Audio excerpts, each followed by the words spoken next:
We're going to weave 2 accordion strips together to create a completely custom mini book today on the Scrapbook Showgram.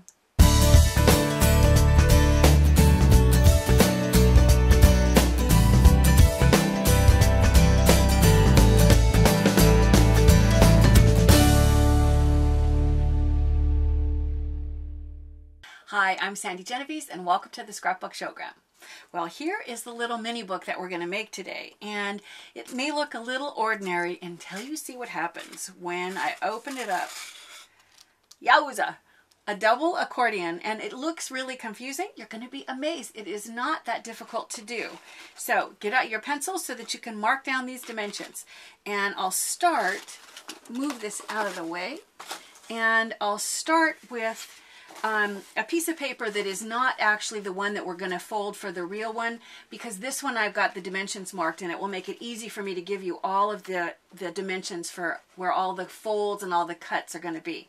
So you're going to start with your cardstock, and this one is 24.5 inches long by 6 inches tall. That's the size, the finished size of the outside, the dark blue card.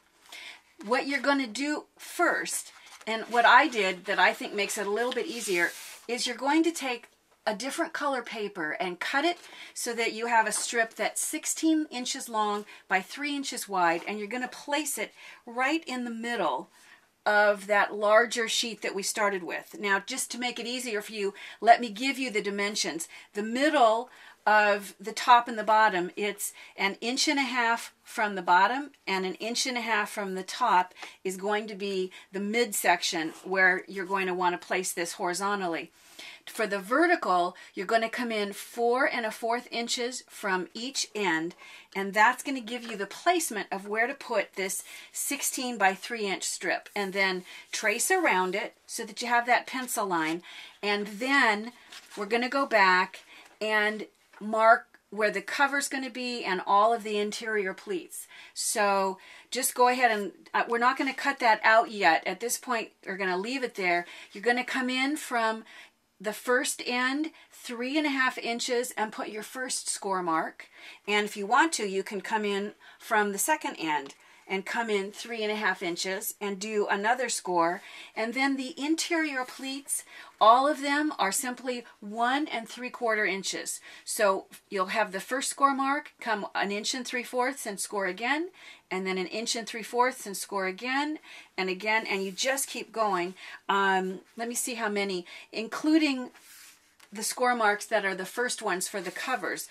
I've got 1, 2, 3, 4, 5, 6, 7, 8, 9, 10, 11 score marks. And I think that it's easiest to go ahead and score and even fold the paper while this middle strip is still in there. For me, that was the easiest. So at the next point, you're going to fold all of those areas, and I'll pull up now the one that doesn't have all those dimensions marked. So you can see here is the paper. I have now gone ahead and I've cut out this interior strip that was 16 by 3, and I've even gone ahead now and I'll fold this up. You can see it's not as easy to fold these with that missing piece out of the middle. It was easier because I'd already scored it while it was all one piece. So you end up with what's going to be the outside piece. Now I'm going to go ahead and I'm going to attach, I wanted for extra thickness a front and a back cover where I'm going to add an extra thickness, and as long as I was making it thicker, I also decided that I wanted it a little bigger. Now I would have just started with bigger paper, but I couldn't find any paper that was as big as I wanted. So I'm going to go ahead and I'm going to take, and I've got the top, or the vertical dimension is 6 inches, just like the long strip, but this dimension for this cover is 5 inches. So my front and back covers are 5 by 6. And I'm going to go ahead and I'll put adhesive on what's going to be